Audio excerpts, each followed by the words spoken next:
he took to social media earlier today, and he posted that he contemplated retirement, writing that, "I thought I was done when the season ended. I wasn't ready to announce it, and I knew I needed some time to really decide, but I was pretty sure I'd played my last game, and I was honest at that last press conference when I said that I needed to look at myself and decide if I still love this game." And he said, "I truly do still love this game, and I have more to give. The last few weeks, they've been really special. I've never," he wrote, "been able to have no clue what to do and take real time to just think. And I've had an incredible few months with all of the people I love trying to figure it all out. This," and this is noteworthy, he says, "is my last decision." He says, "I'm not going for money. I'm not going for family. What am I really playing for at this point? I still want to sacrifice. I still want to work. I still want to grind. I still want to compete, to win, and to have a chance at feeling of winning another championship." Now, I believe, he wrote, "that I can help make Philadelphia a championship team, and I'm so excited to energize a new fan base and start this incredible journey one last time. Thank you, LA. Miami, I'll love you forever.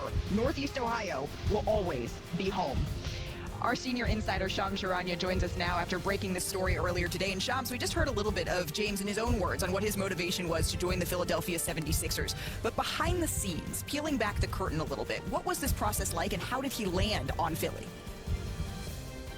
Malika, LeBron James literally put the money where his mouth is, right? Because early in the process, it was very apparent that he wanted to decide on a team where he found happiness, a chance to win a championship and compete at a high level, that this was not going to be a money-driven decision, which is what I told you back at Wimbledon about 25 days ago. And literally, he signs for the veteran minimum contract, the lowest amount that he can go for 2 years, $8 million with a player option for that potential 25th historic season. And this is weeks of a recruitment by the 76ers. Tyrese Maxey, Joel Embiid, both recruited him. Jaylen Brown also communicated virtually with his agent, Rich Paul, as well in the last several weeks to try to see if they can get on the same page. We know Bob Myers, 10 years ago, got Kevin Durant's commitment. Now, 10 years later, gets LeBron James's commitment. Mike Gansey, their new president of basketball operations, he played with LeBron James, against LeBron James, back in high school. So that relationship goes deep. He was also an executive with the Cavaliers. But the last hurdle, I'm told, Malika, this week for LeBron James was getting the family on board. His wife, Savannah, his daughter, Zuri, Bronny, and Bryce, his two young sons, is now he's going to be playing on the East Coast. This is a complete family change for them. Over the last 8 years, he's been playing in LA. Now he's going to be on the East Coast. So getting them all in one vicinity was very important. This week, he was able to spend in Los Angeles with his family after getting, he's been doing the Cavaliers reunion trip. He was in New York for events. Yeah. He was in Puerto Rico, hanging out with Draymond Green. And so he's able to get his family on board and decides to sign with the Sixers. Yeah, it's not quite as poetic to be next to Richard Jefferson making that decision. It's much better to be able to be with your family and really be able to decide and discuss, and that is what LeBron James has done. Shams, thank you for that insight. We're going to be checking back in with you a little bit later here in the show. I want to welcome in Brian Windhorst and Kendrick Perkins as well here. And there's something poetic, gentlemen, maybe about waiting 24 days, 24 years to sign this. I'm not sure whether or not that was his intention. But Brian, we have been waiting for this for quite some time. When it finally came through, sir, your reaction was what? Well, it was a surprising decision, but it was a simple decision, and he gave us all the information we really need in his statement. First off, he named his final three. He didn't phrase it that way, but he made a comment to Cleveland and made a comment to Miami and chose Philly, so I think we can say with confidence that those were his final three. And he made it clear that winning a championship in 27 was his number one priority. Now, I know that that's basic. I say it's surprising, but it's simple. That's a basic thing that a free agent would want, but nowhere was it defined what happiness meant. And he also said that home wasn't a priority. So if winning is a priority and home is not a priority, you can kind of see how he got to Philadelphia. And I think one of the important things here is this is obviously going to be a difficult transition, not only going coast to coast.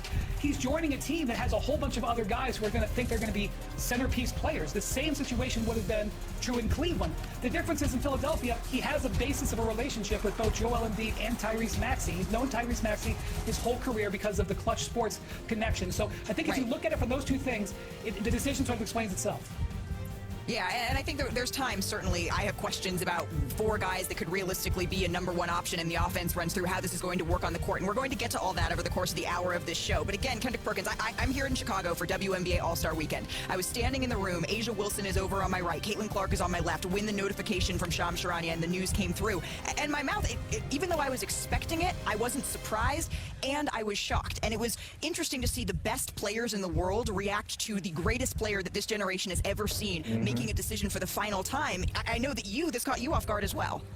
Well, think about it, Malika. You were watching Asia Wilson and Caitlin Clark, and I'm in a basketball gym with 2,500 people, and everybody's sitting up here trying to ask me questions about the decision. So the whole world is on fire right now. And excuse my dress code, okay? I tried the best that I could.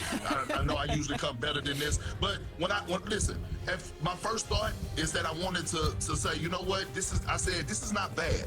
Matter of fact, this puts Philly right there up with the New York Knicks, right? They're going to be looking eye to eye with them. My second thought was, how big of a loss for the Cleveland Cavaliers, and we could dive into that later on. But then I looked and I said, oh, LeBron James have an effect on Joel Embiid. Joel Embiid, this is what he has been waiting on. He has been waiting on a guy like LeBron James to come in and not only play alongside of him, but be a mentor to him. I believe that we're going to see the best version of Joel Embiid because of LeBron James. LeBron James' IQ and what he brings to the table, what he brings off the floor, how to be a professional, how to take care of your body. We're going to see a different version of Joel Embiid, but also Malika, Wendy. You know, when I get to thinking, right? I thought about this. This is not a 2-year deal that LeBron James signed. This is a lifetime deal that LeBron James signed. See, everything LeBron James and Rich Paul do is strategically planned out for the future, right? And so I've got to thinking about their relationship with Josh Harris. I got to thinking about all the teams that Josh Harris owned, the Philadelphia 76ers, the Washington Commanders, right? And then I got to thinking about, LeBron James, after basketball, wants to be an owner. LeBron James loved the business side of it. How do you get in the business? You start by developing a relationship right now. So yes, he does want to compete for a championship, but this is bigger than just this 2-year, $8 million deal. But you're so right, Park, that when you're talking about the here and the now, Joel Embiid is certainly at the center of what Philadelphia and now LeBron James is trying to do. And remember, this isn't the first time that we have seen Joel Embiid attempt to recruit LeBron James to his team. Let's go back to 2014, right? Check this out. This is a recently drafted rookie Joel Embiid making his pitch to LeBron saying, hey, King James, hey, bro, I hope you're having a good day, which is what a polite thing to start with. You want to join us in Philly? Peace. So it only took 12 years, but eventually, right, that happened. I want to bring in our senior reporter, Ramona Shelburne here. Ramona, you were plugged in on all things 76ers, and Joel Embiid, his health is squarely in the center of the goal that LeBron James is trying to achieve here now, winning a fourth different championship with a fourth different franchise. How does that relate to this decision?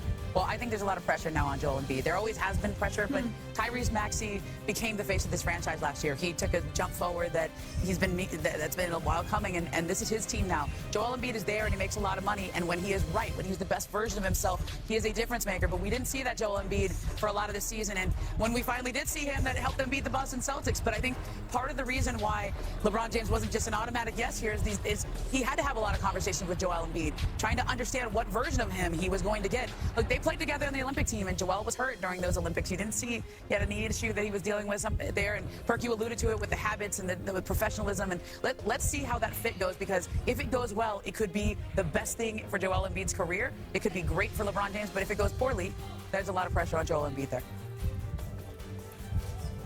Brian, what do you think of that? Well, I think if you look at the Sixers, there's going to be a bunch of different decisions that they're going to have to make, and they're going to have to work together. There's no doubt about it. They now have, in acquiring Jaylen Brown and acquiring LeBron James, they have 4 of the best transition players in the NBA. If you go back and look at who the transition scoring leaders were last year, Tyrese Maxey was at the top, LeBron and Jaylen Brown were in the top 10, and VJ Edgecombe was not that far behind. Okay? The player that does not fit a transition team is Joel Embiid. Yep. But you don't play fast break basketball in the playoffs. You play half-court basketball in the playoffs. And the other thing about this team is you're going to have a 30-year-old with knee problems in Joel Embiid and a 40-year-old in LeBron James that you're going to have to make sure is healthy come April. Well, how this team looks in October and November is going to be interesting. There's going to be a whole bunch of made-for-TV games. There's going to be a lot of animus and build-up towards Jaylen Brown going back to Boston and whatnot. But what's ultimately going to matter is where this team is in April, and you're going to hear people saying that for the next 6 months. Right, and that feels like a perfect Christmas game, maybe a Boston-Philadelphia 76ers clash that we could see on the holiday. But you're right, Brian, that when LeBron laid out his very thoughtful, very thorough statement, he did indirectly mention the other teams, or very directly actually, mentioned the other teams that it was down to and he was considering. And I think a lot of us, and I'll put myself in that camp, was thinking that maybe it would be a hometown reunion with Cleveland or the poetic ending of going back to Miami. Ramona, why wasn't it? You know, I spoke to Rich Paul about that about an hour ago. And he said for a lot of the time he thought it was going to end up being Miami. That seemed to be a nice fit in that story. But he said you know, when you've been to a place before, when you won in a place before, if you go back, it may not be the same. You kind of want to leave those memories where they were. You want to leave those memories as they are, and they had a great time together when you won 2 titles down in Miami. You'll never top 2016 in Cleveland. I mean, that was an amazing story to cover, an amazing run. And so I think this appeal of something new is attractive at this stage in his career. Plus, let's not forget about Tyrese Maxey. I can't say enough about what a ray of sunshine this guy is, and LeBron knows it. Like, yeah, it's the kind of guy you want to play with. And Jaylen Brown, that's another LeBron type player. Somebody he's going to grind. You know, Jaylen Brown's doing the underwater training, and he pushes himself. So there's going to be a race to the gym in Philly every morning. Who's going to get there before 5 a.m.? Does LeBron go to Philadelphia without Jaylen Brown having gone to Philadelphia, do you think? I don't think so. No, yeah, I see don't. Across the board shaking heads. And I don't. And let me say this. Cleveland actually should be kicking themselves in the ass right now because they actually look bad and they lost in this situation. LeBron James, like this situation was drawn out because LeBron James was trying to be patient with Cleveland to see if they were